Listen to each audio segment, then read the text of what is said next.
Ola, nós somos Paula e Cecilia e hoxe os vamos a falar sobre Ada Lovelace. Foi unha matemática e escritora británica, coñecida por crear un algoritmo informático. Naceu o 10 de decembro de 1815 en Londres e faleceu o 27 de novembro de 1852 en Marylebone, cando tiña 36 anos por un cancro de útero.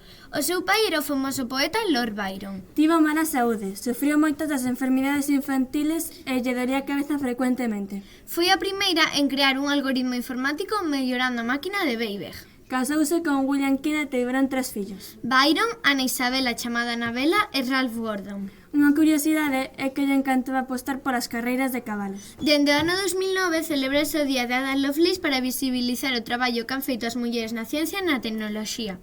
Unha das frases máis famosas é: "Este cerebro mío, máis que meramente mío, como el tiempo lo demostrará".